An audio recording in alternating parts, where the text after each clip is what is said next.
रसूल कायनात ने फरमाया, रब करीम फरमाते हैं जब मेरा बंदा हाथ उठाता है ना तो मुझे हया आती है कि मैं खाली कैसे लौटा दूं इसके।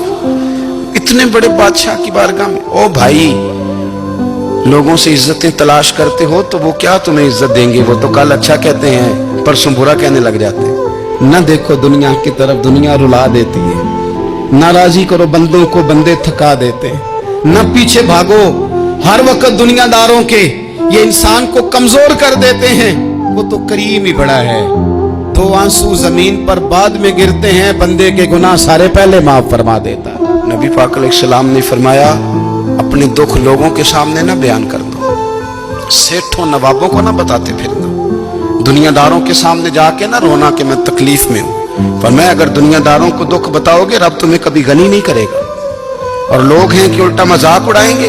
आपकी जिससे बड़ी पक्की यारी है ना, पक्की, वो तब तक पक्की है जब तक आपने 50,000 मांगा नहीं। और जिस वक्त आपने कह दिया कि मैं मजबूर हूं मेरी मदद कर, तो फिर खत्म हो गई दोस्ती। लोगों की ताल्लुकात आपके साथ तब तक हैं जब तक आप उनसे कोई जरूरत वाबस्ता नहीं करते। करीम आबू फरमाने लगे, बंदों के सामने दुख ना बयान करना, अल्लाह तुझे कभी गनी नहीं करेगा।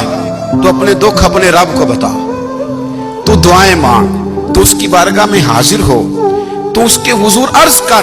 फरमाया अपने दुख अपने रब को बता, वो जल्दी करे या देर से करे तुझे सारी दुनिया से बेनियाज कर देगा, तुझे किसी का मोहताज नहीं रहने देगा।